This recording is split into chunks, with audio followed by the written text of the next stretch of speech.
Pernah nggak kamu merasa repot ketika harus mengelola keuangan yayasan? Apalagi kalau donasi terus meningkat dan laporan harus akurat. Gimana kalau ada solusi yang bisa bikin semua menjadi lebih mudah, cepat, dan bebas dari kesalahan? Di video kali ini, saya akan menunjukkan bagaimana Akurat Online dapat membantu yayasan untuk mengelola keuangan jadi lebih efisien dan lebih profesional.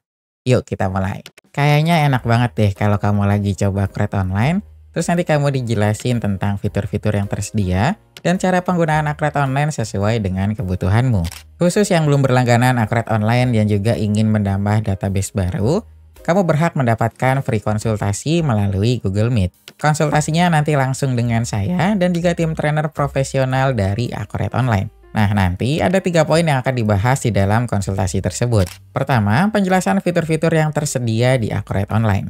Kedua, simulasi cara penggunaan Akurat Online sesuai dengan kebutuhan bisnismu. Nah, yang ketiga, memberikan solusi jika kamu ada kendala pada pembukuan sebelumnya. Dengan begini, kamu bisa lebih memaksimalkan masa free trial tanpa harus mengeluarkan biaya tambahan. Cara daftar untuk konsultasinya itu gampang banget kok, gak sampai 1 menit juga udah selesai. Nanti kamu tinggal klik aja link yang ada di kolom deskripsi, terus nanti kamu tinggal isi beberapa data yang dibutuhkan. Nah, kemudian kamu nanti akan langsung saya hubungi untuk penentuan jadwal konsultasinya. Jadwal konsultasinya ini nanti dibatasi setiap harinya. Jadi, pastikan kamu sudah booking jadwal konsultasinya untuk bisnis hebatmu. Banyak yayasan yang menghadapi tantangan besar dalam mengolah dana donasi, laporan keuangan, dan pencatatan pengeluaran. Kesalahan pencatatan bisa berdampak buruk pada transparansi dan kredibilitas yayasan tersebut. Seringkali, pencatatan manual dapat memakan banyak waktu dan rentan terhadap kesalahan. Hal ini mengakibatkan laporan keuangan yang tidak akurat dan sulit untuk diaudit. Kalau pengelolaan keuangan yayasan tidak terstruktur, kamu bisa kesulitan memantau pemasukan dan pengeluaran dengan jelas. Ini bisa menghambat perkembangan yayasan dan membuat kamu kesulitan mempertanggungjawabkan penggunaan dana terhadap donatur. Untungnya, ada solusi untuk mengatasi semua masalah ini, yaitu dengan menggunakan Akurat Online. Software ini dapat membantu yayasan dalam mengelola keuangan untuk menjadi lebih efisien dan lebih profesional. Sekarang, saya akan tunjukkan bagaimana Akurat Online dapat membantu keuangan yayasan. Nah, sekarang saya sudah ada di dalam database Akurat Online. Untuk penjelasan kali ini, saya akan menjelaskan tentang penggunaan Akurat Online untuk yayasan.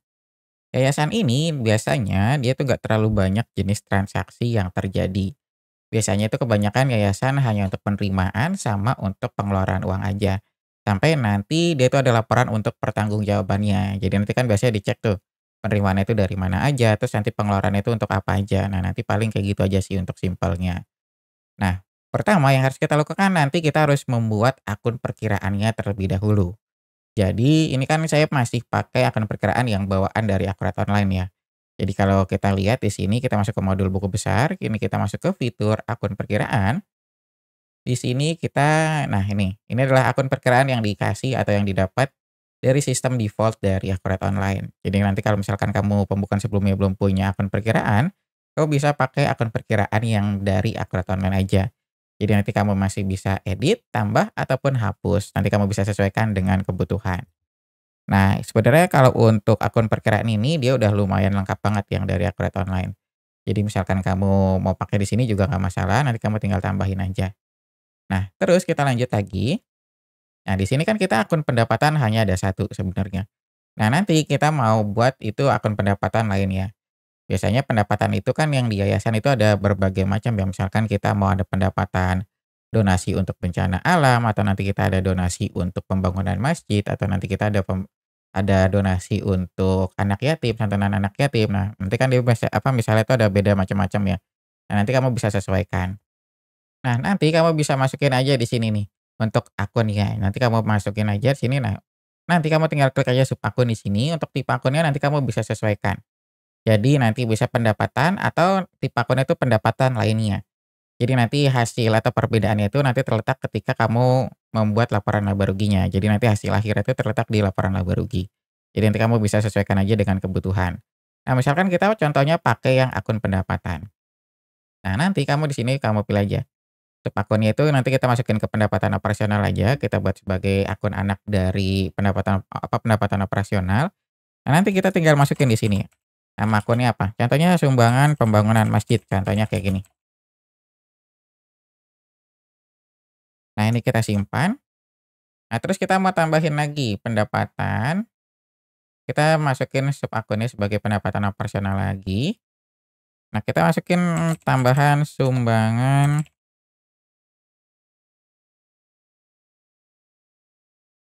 yatim piatu contohnya. Nah, kita tambah lagi, jadi kita nanti punya 3 akun, yang terakhir kita masukin untuk sumbangan bencana alam, contohnya kayak gini ya.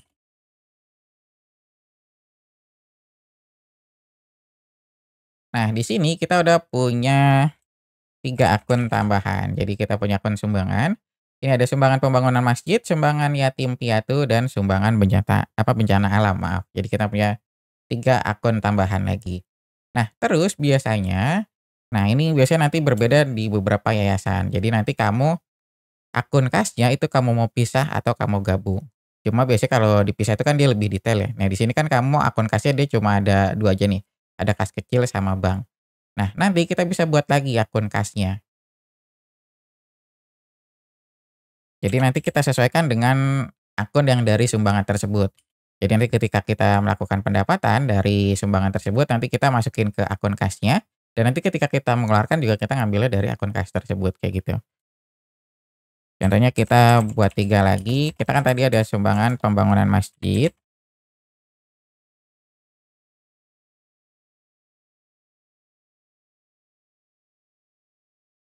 kas bencana alam,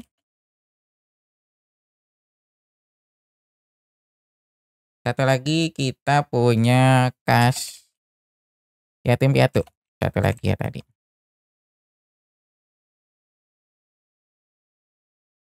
Nah, di sini kita udah berhasil tambahin akun kasnya. Jadi selain kita tadi punya akun pendapatannya, kita punya akun kasnya juga. Nah, nanti kita lariin ke sini semua nih. Nah, ini kan kita belum ada saldo nih di sini. Nah, terus kita sekarang langsung praktek aja untuk masukin atau pendapatannya ya, masukin pendapatannya. Nah, nanti kamu kalau masukin pendapatan itu dia nggak dari modul penjualan atau pembelian. Jadi nanti ini kan kita sebenarnya nggak ada produk yang kita jual ya, kita hanya menerima sumbangan ataupun donasi dari pihak ketiga. Nah, nanti kamu masukinnya itu dari modul kas and bank, di sini kita ada penerimaan. Nah, nanti di sini kamu ditanya nih, ketika kamu melakukan penerimaan, kamu ditanya, ini dia mau masuknya itu ke akun kas atau bank mana. Contohnya kita mau ada sumbangan untuk yatim piatu. Nah, kita per tanggal berapa, ini contohnya kita per hari ini tanggal 12. Nah, di sini kita masukin sumbangan yatim piatu. Senilainya itu berapa? Contoh ternyata ada sumbangan 10 juta.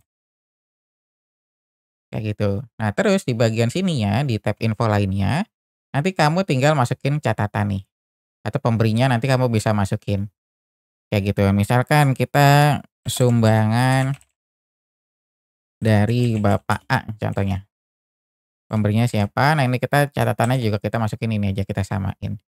Nah, sebelum kita simpan, ini saya mau kasih tahu dulu di laporan laba ruginya di sini. Nah, laporan laba rugi kita contohnya sampai per akhir bulan. Nah, ini kan kita masih kosong nih. Nah, ketika kita melakukan penerimaan, ini kita simpan. Nah, nanti di sini dia akan langsung bertambah. Jadi jumlah pendapatan kita akan langsung bertambah di sini. Nah, nanti kelihatan, oh ternyata kita ada sumbangan nih untuk yatim piatu. Berarti kita punya pendapatan 10 juta rupiah. Kayak gitu. Nah, ini nanti kalau misalkan kamu tadi akunnya pendapatan, dia akan munculnya di sini. Nah, kalau nanti pendapatan lainnya, dia akan munculnya di bawah. Jadi bedanya itu aja sebenarnya. Nah, terus nanti misalkan kan kamu pasti punya banyak nih, punya banyak sumbangan. Nah, kamu pengen ngecek nih, ini sumbangan ini sebenarnya dari siapa aja sih bulan ini. Nah, nanti kamu bisa klik di bagian nominalnya, nah nanti dia kelihatan. Nah, kayak gini. Nah, kenapa tadi saya bilang harus kamu masukin di bagian catatan, ini nanti dia akan muncul di sini. Jadi nanti biar lebih detail dia. Jadi nanti kelihatan, oh kita melakukan penerimaan ini pada tanggal 12 November, itu sumbangan yatim piatu. Ini sumbangannya kita dapat dari Bapak A senilai 10 juta rupiah. Kayak gitu, jadi nanti lengkap di sini. Terus gimana kalau kita ada lagi tambahan nih? Contohnya kita mau, oh ada sumbangan untuk bencana alam contohnya. Sumbangan bencana alam, kita cari lagi kayak tadi, akunnya. Nah sumbangannya berapa? Contoh kita punya 50 juta di sini. Nah nanti kita tinggal klik aja lanjut. kayak gitu. Nah, terus jangan lupa di bagian pemberi dan catatannya kita masukin. Contohnya kita dari Bapak B. Ya, ini kita tinggal copy aja. Nah, ini. Nah, ini kita simpan. Nah, terus di sini nanti dia juga kelihatan. Selain ini kita buka dulu di laporan neracanya per tanggal hari ini. Nah, nanti kelihatan nih. Akun kas kita yang untuk bencana alam kita ada 50 juta.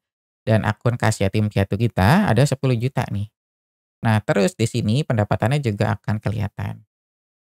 Nah, kayak gitu. Jadi nanti lengkap banget. Nah, nanti misalkan kamu ada penerimaan lagi dari yang kas pembangunan masjid, ya nanti dia akan muncul semuanya di sini. Jadi nanti kelihatan, oh ternyata saya bulan ini dapat sumbangan yatim piatunya senilai sekian, nanti sumbangan bencana alam senilai sekian. Terus nanti kita juga bisa ngeliat dari sumbangan pembangunan masjid itu nilainya sekian kayak gitu. Nanti berarti kelihatan semuanya tuh. Jadi totalnya ada berapa pendapatannya. Nah, terus selanjutnya nanti kalau kamu ini kan kita baru catat pendapatan aja. Nah, gimana kalau kita mau pakai uang tersebut?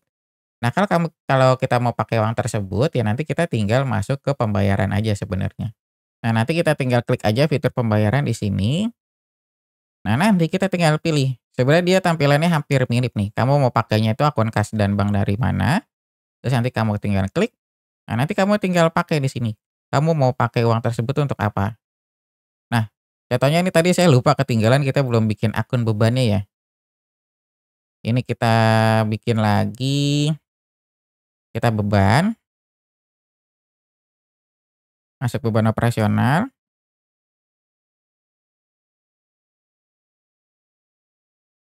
Nah, ini kita masukinnya sumbangan bencana alam. Terus kita masukin lagi bebannya, sumbangan yatim piatu. Nah, contohnya kayak gini, tadi kan kita ada penerimaan tuh dari 2 aja ya, dari yang ini saya close dulu sebentar. Nah, tadi kan kita ada yatim piatu dan bencana alam. Nah, gimana kalau kita mau menyalurkan uang tersebut? Nah, nanti kita tinggal masukin aja, kita ke pembayaran. Ini kita contohnya dari yang yatim piatu dulu aja. Misalkan kita per tanggal berapa nih, per tanggal 20 contohnya, ini kita mau pakai saldo kas yatim piatu kita. Nah, kita pakainya yang beban ya, nanti kamu jangan sampai salah atau nanti kamu sebenarnya namanya itu kamu bisa bedain aja nanti biar nggak biar nggak ketuker. Takutnya nanti kamu ketuker. Nah, ini kita pakai yang beban. Nah, kita sumbangannya berapa? Tadi kan kita ada 10 juta. Contohnya kita 5 juta.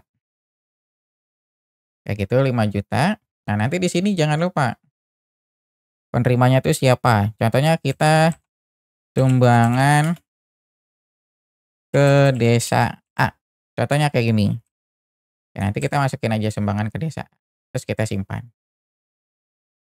Nah, di sini di daftar laporannya, di laporan racanya kan dia pastinya akan berkurang. Karena tadi kita udah pakai 5 juta nih. Oh, sebentar parameternya belum saya ubah. Nah, kayak gini, ini kan tinggal 5 juta. Nah, berarti kita kan harus mengalokasikan dana sumbangan tersebut supaya selalu habis kan ya. Soalnya kan itu titipan dari si pemberi sumbangannya ya, pemberi donasinya. Nah, nanti kita tinggal sisanya kita alokasikan lagi. Nah, kita masukin lagi contohnya. Jadi kas yatim piatu, kita masukin lagi. Jadi kan sisanya 5 juta. Ya kita masukin lagi aja 5 juta. Nah, nanti penerimanya siapa? Contohnya kita ada sumbangan ke desa B. Kita masukin ke sumbangan desa B. Nah, nanti di sininya, di laporan racanya dia akan kosong. Terus di laporan laba ruginya dia akan muncul sumbangan yatim piatu, kayak gitu. Jadi nanti dia benar-benar terlihat nih kayak gini. Jadi pendapatannya berapa, terus sumbangannya berapa. Nah, terus nanti kalau kamu pengen lihat historinya, histori banknya nanti kita juga ada di sini. Misalkan kita mau ngelihat untuk yang tadi kan kita kas yatim piatu. Nah, nanti kita tinggal pilih aja per tanggal berapa. Nah, nanti kelihatan.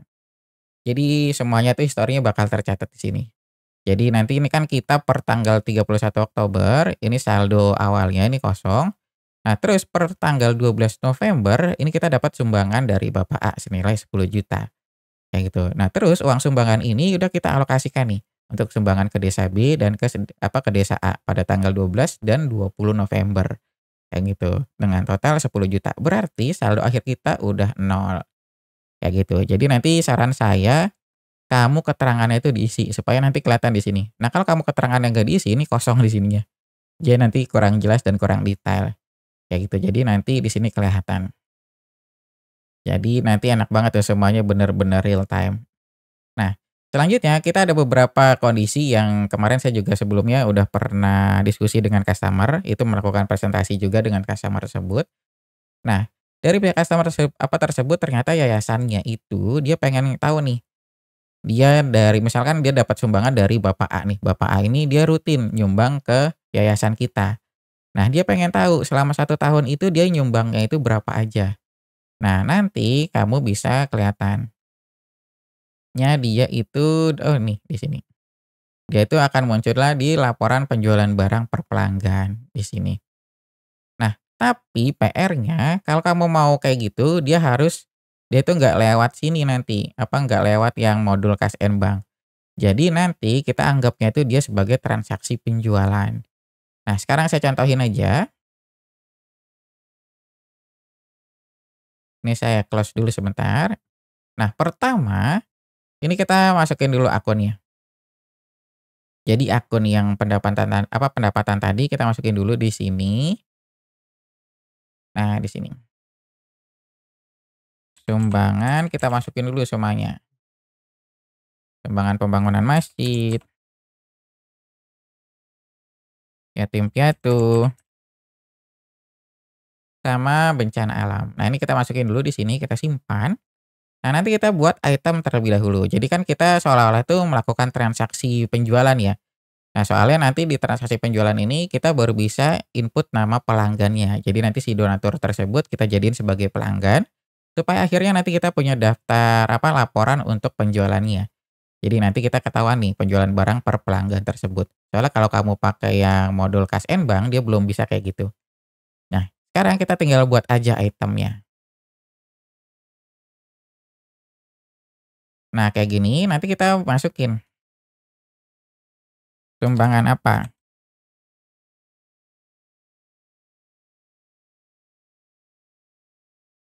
Contoh sumbangan pembangunan masjid.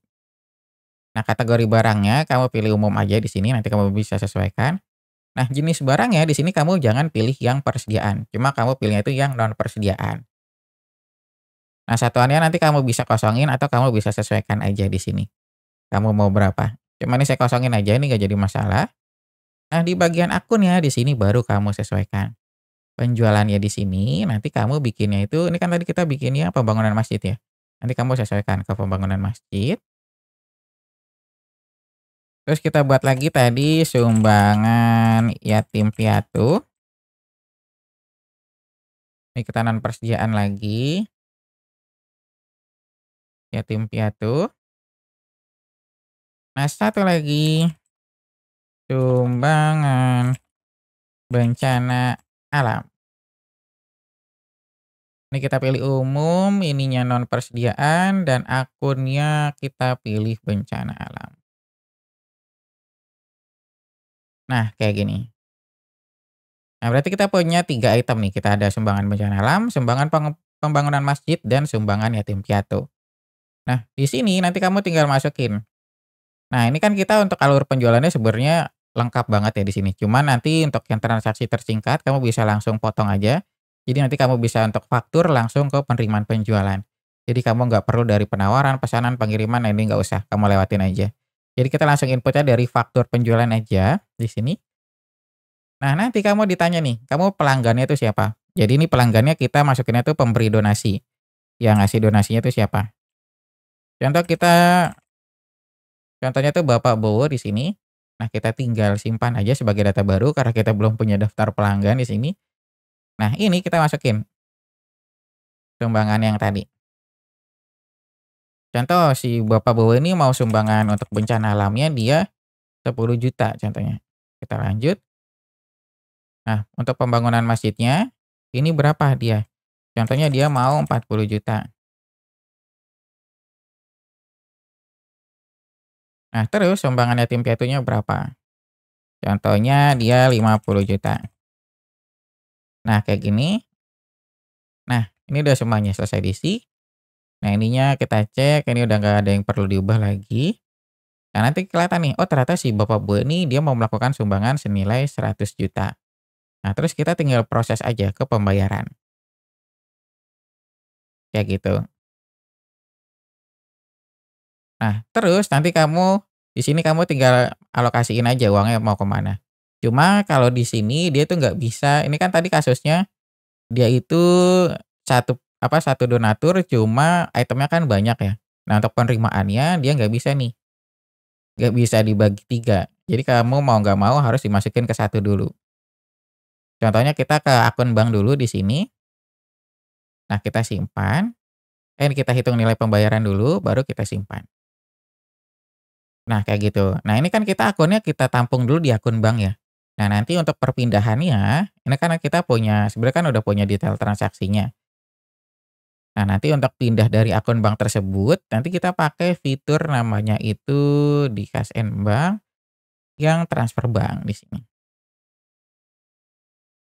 Nah, transfer bank ini nanti kita untuk pindah buku sebenarnya. Jadi kan kita tampung semuanya itu di akun bank. Nah, nanti kita tinggal pilih. Nah, ini terus nanti kan ini untuk yang bencana alamnya 10 juta. Ya berarti nanti kita pindahin ke akun bencana alam. Kayak gitu. Nilainya berapa? 10 juta. Nah, kayak gini. Nah, nanti di sini tulis sumbangan Bapak Bowo. Jangan lupa ditulis di sini. Sumbangan Bapak Bowo. Nah, terus selanjutnya yang pembangunan masjid 40 juta. Yang pembangunan masjidnya kita pindah 40 juta. Jangan lupa di sini sumbangan Bapak Bowo. Dan yang terakhir tadi kita yang yatim piatu. Yatim piatunya 50 juta. Oh, nih saya salah. Jadi dari bank ke yatim piatu. Sumbangan Bapak Bowo. Nah, nanti di daftar laporannya, di neracanya dia akan bertambah semuanya. Kayak gini. Nah, terus di history banknya, nanti kan dia masing-masing akun tuh ada perpindahan ya. Nah, dia ada transfer bank nih di sini nih. Pada tanggal 12 November ada transfer bank nih. Itu nanti kalau kamu klik sebenarnya dia langsung masuk ke transaksinya. Kayak gitu. Nah, nanti kelihatan di sini sumbangan Bapak Bowo. Di daftar laporan maaf. Nah, kayak gitu. Kayak gini. Nah, terus nanti kalau kamu lihat history bank untuk yang akun banknya tadi, ini kan kita kasih yatim piatu ya, ke akun bank. Nah, dia totalnya kan kayak gini nih.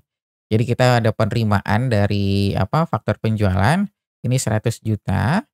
Nah, terus udah kita transfer semuanya, senilai 100 juta juga. Jadi kita saldo akhirnya ada 0, kayak gitu. Jadi nanti akun bank yang ini kita hanya untuk penampung aja sebenarnya. Nah, terus kalau kamu catatnya di faktur penjualan, jadi yang pemberi donatur yang kita jadiin pelanggan, nanti hasil akhirnya kamu bisa ngelihat. Nah, ini contohnya kita per bulan ini aja. Nah, kamu bisa lihat kayak gini. Pelanggannya itu siapa aja yang ngasih. Nah, terus nanti kalau kamu mau ngeliat lainnya, nanti kamu bisa sesuaikan aja.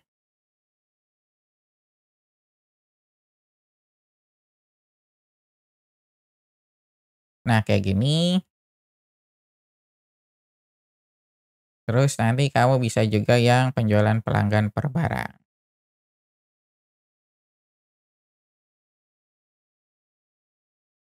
Nah, kayak gini. Jadi nanti kelihatan, oh ternyata Bapak Bowo ini udah melakukan sumbangan bencana alam sini selama bulan November ya. Nanti kan kamu periodenya bisa kamu pilih. Ini selama bulan November Bapak Bowo udah menyumbang 100 juta, kayak gitu. Nah, kalau kamu tadi inputnya yang di modul Kas and Bank, di sini kamu bisa input penerimaannya. Cuma kamu nggak bisa mendapatkan laporan penjualan kayak gini. Ini bisanya itu kamu dapatkan ketika kamu inputnya tuh dari faktur penjualan. Jadi pemberi donasinya itu nanti kamu jadiin sebagai pelanggan. Nah, nanti sebenarnya kalau untuk kasus ini sih dia nggak semua yayasan tuh pakai kayak gini. Biasanya kebanyakan dia cukup dari yang modul KSN Bank, cuma beberapa yayasan dia minta yang lebih detail. Jadi biar tahu nih performa donaturnya. Jadi donaturnya itu setiap bulannya itu ngasih berapa aja biar kelihatan, ya berarti kamu pakai faktur penjualan. Biar nanti hasilnya kayak gini. Kayak gitu, nanti kamu tinggal sesuaikan aja dengan kebutuhan. Nah, untuk laporan lainnya sebenarnya kamu bisa sesuaikan aja di sini. Ini kan tadi saya baru buka laporan laba rugi neraca sama history bank paling. Nah, sama penjualan. Nah, kalau kamu pengen lihat laporan keuangan lainnya, ini kita juga ada sebenarnya. Ini dari kita bagi sesuai dengan posnya masing-masing. Nah, tadi kan kita laba rugi sama neraca. Di sini juga kita ada laporan arus kasnya. Nanti kalau kamu pengen lihat arus kasnya kayak gini. Nah, kayak gitu nanti jelas juga. Terus nanti kita punya laporan-laporan yang lainnya yang nanti kamu bisa pakai sesuai dengan kebutuhan. Nanti kamu bisa sesuaikan aja. Nah, mungkin itu aja kalau untuk penggunaan Akurat Online untuk yayasan, dia sebenarnya nggak terlalu banyak jenis transaksinya aja. Nanti kamu bisa sesuaikan aja dengan kebutuhan. Biasanya kebutuhan dari beberapa yayasan itu dia berbeda. Nah, nanti misalkan kamu pengen konsultasi atau kamu pengen implementasi atau training, nanti kamu bisa hubungi saya melalui link yang ada di kolom deskripsi. Nanti kamu tinggal hubungin aja, terus nanti kamu tinggal pilih kamu mau konsultasi atau kamu mau training. Nah, untuk konsultasi itu biasanya saya memberikan fasilitas gratis itu untuk customer atau pelanggan yang baru ingin berlangganan Akurat Online atau ingin menambah database baru. Nah, kalau untuk training biasanya customer-nya itu yang udah yang berlangganan. Nah, customer tersebut pengen pendalaman fitur atau dibantu untuk setup database. Itu biasanya nanti ngambil training. Cuma kalau training itu dia ada biaya jasanya lagi. Nah, nanti kamu bisa sesuaikan aja dengan kebutuhan. Nanti untuk hubungi saya, kamu tinggal klik link yang ada di kolom deskripsi. Nah, mungkin sampai sini aja penjelasan yang bisa saya berikan. Misalkan kamu ada pertanyaan lainnya, kamu tinggal langsung tulis aja di kolom komentar. Jadi, apakah kamu masih ingin mengelola keuangan yayasan dengan cara manual yang memakan banyak waktu dan rentan kesalahan? Dengan Akurat Online, semua pencatatan bisa menjadi lebih rapi, transparan, dan akurat. Bayangkan betapa mudahnya mengelola dana donasi, memantau pengeluaran, dan menghasilkan laporan keuangan yang jelas dengan Akurat Online. Kamu bisa fokus pada misi yayasan tanpa pusing memikirkan keuangan. Jadi tunggu apa lagi? Segera coba Akurat Online untuk yayasanmu dan rasakan sendiri manfaatnya. Nah, mungkin sampai sini aja penjelasan yang bisa saya berikan tentang demo software akuntansi untuk yayasan dengan menggunakan Akurat Online. Jika kamu ada pertanyaan lainnya, kamu bisa langsung tulis aja di kolom komentar. Terima kasih sudah menonton video ini sampai selesai. Sampai jumpa di video selanjutnya.